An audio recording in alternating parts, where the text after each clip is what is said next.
चुड़ैल का सच्चा प्यार। एक गांव में एक लड़की थी जो अपने ही हम उम्र के लड़के से बहुत प्यार करती थी, लेकिन वो लड़का उसके साथ प्यार का नाटक करके उसे छोड़कर चला जाता है। वो लड़की उसकी याद में आत्महत्या कर लेती है। फिर वो एक चुड़ैल बन जाती है और लड़कों से वैसे ही बदला लेने की सोचती है। वो चुड़ैल एक सुंदर लड़की बन जाती है और गांव के सुनसान रास्ते पर निकलने वाले लड़कों को अपना शिकार बनाती है। एक दिन एक लड़का उस रास्ते से निकलकर जा रहा होता है। वो देखो, मेरा शिकार आ रहा है, अब तो ये मेरे हाथों नहीं बचेगा। वो लड़के के सामने भेष बदल कर आ जाती है और उससे मदद मांगने लगती है। सुनिए, मैंने कहा सुनिए, जरा जरा आप मेरी मदद करेंगे? अरे, इस सुनसान रास्ते में मुझे कौन बुला रहा है? लड़के ने पीछे मुड़कर देखा तो एक सुंदर सी लड़की जमीन के किनारे पर बैठी हुई उसे पुकार रही थी। वो उसे देखकर मोहित हो गया। अरे, इतनी सुंदर लड़की, आसपास तो कोई भी नहीं है। लगता है आज मेरी लॉटरी लग गई। चलो चलकर देखता हूँ। जी, आपने मुझे बुलाया? क्या मदद चाहिए आपको मुझसे? दरअसल मैं यहाँ से गुजर रही थी तो मेरे पैर में चोट लग गई। क्या आप मेरी मदद कर सकते हैं? आप मुझे मेरे गांव तक छोड़ देंगे? हाँ, क्यों नहीं, चलिए ना, मैं तो आपके लिए कुछ भी करने को तैयार हूँ। चुड़ैल उसकी गाड़ी में बैठ गई और थोड़ी दूर आगे चलने पर अपने असली रूप में आ गई। रोक दे गाड़ी, मैंने कहा यही रोक दे गाड़ी। अरे, ये आपकी आवाज को क्या हुआ? जैसे ही उसने पीछे मुड़कर देखा तो वो लड़की चुड़ैल बन गई थी। अरे, तुम लड़की नहीं चुड़ैल हो? बाप रे, भागो! जैसे ही उसने भागने के लिए लीवर दबाया कि चुड़ैल ने उसे पकड़कर मार डाला। वो लड़की रोज अपने नए शिकार तलाशने लगी। ऐसे ही आए दिन लड़कों को सुंदरता के जाल में फंसाती और मार मार कर खा जाती।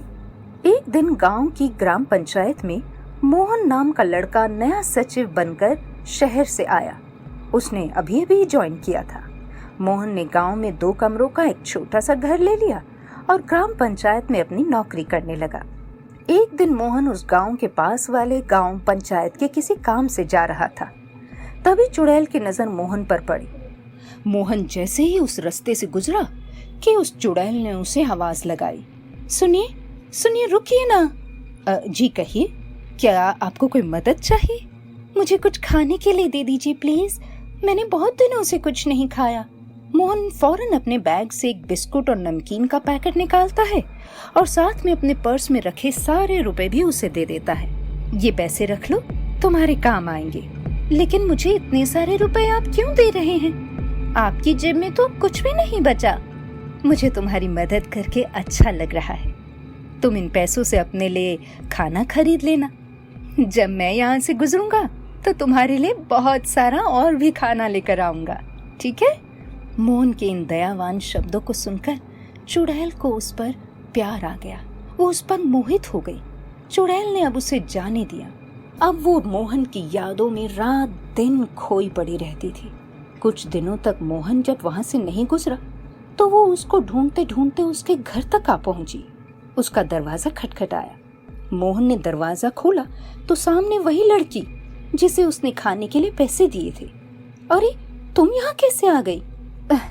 चलो छोड़ो, ये बताओ तुम्हारा नाम क्या है? साहब, मेरा नाम रेखा है।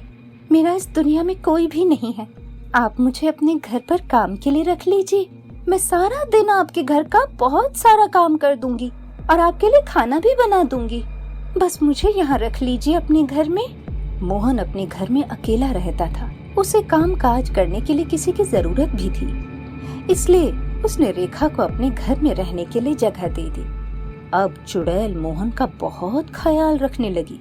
उसके घर का सारा काम कर देती, उसके लिए खाना भी बना देती। जो भी मोहन चाहता वो तुरंत ही कर देती, एक चुटकी में। एक दिन मोहन के सर में बहुत तेज दर्द हो उठा। उसने चुड़ैल को बताया तो उसने जैसे ही अपना हाथ मोहन के सर पर रखा, वैसे ही मोहन का सर का दर्द गायब हो गया। मोहन को तो कुछ भी समझ नहीं आ रहा था कि आखिर हो क्या रहा है उसके साथ। ये लड़की है कौन जो चुटकियों में उसका काम कर रही है। एक दिन पंचायत के कुछ लोग मोहन के घर बिना बताए आ गए, तो मोहन ने रेखा से उन सब के लिए खाना बनाने के लिए कहा। रेखा ने अपनी शक्ति से 5 मिनट में ही ढेर सारा खाना बनाकर दूसरी तरफ रख दिया। अब तो मोहन को दाल में कुछ काला लगने लगा। उसको शक होने लगा कि आखिर ये लड़की है कौन। इसके आसपास जानने वाला भी कोई नहीं। वो गांव के लोगों से रेखा के बारे में छानबीन करने लगा, परंतु रेखा के बारे में किसी को पता ही क्या था। तब एक साहूकार गांव वालों को उस चुड़ैल के बारे में बताता है जो भिखारिन बनकर लोगों की हत्या करती है। लेकिन कुछ दिनों से वो चुड़ैल उस जगह नजर नहीं आ रही है। मोहन अब तक समझ चुका होता है कि रेखा ही वो चुड़ैल है जो उसे गांव के रास्ते में मिली थी। वो गांव के एक तांत्रिक के पास मदद के लिए पहुंचता है और उसे सारी बात बताता है। ये जरूर एक बुरा साया है जो तुम्हारे पीछे लगा हुआ है, तो फिर मुझे इससे छुटकारा दिलाने में मेरी मदद कीजिए। परेशान मत हो, मेरे पास एक ताबीज है बेटे, जिसमें बड़ी से बड़ी शक्तियां हैं। बस तुम इस ताबीज को उस चुड़ैल के गले में पहना देना। मोहन रेखा के पास घर गया। रास्ते में उसके लिए साड़ियाँ, चूड़ियाँ और कुछ और सामान भी खरीदा। देखो रेखा, मैं तुम्हारे लिए साड़ियाँ, चूड़ियाँ, लॉकेट सब लेकर आया हूँ, तुम इसे पहन लो। ये देख चुड़ैल बहुत खुश हो जाती है और मोहन के कहने पर सब पहन कर आती है। मोहन उसे वो ताबीज भी पहना देता है। जैसे ही वो ताबीज उसके गले में जाता है, वो रेखा अपनी असली चुड़ैल के रूप में आ जाती है। तुम चुड़ैल हो, तुम लड़की नहीं हो। तुमने मेरे साथ ये प्यार का खेल क्यों खेला?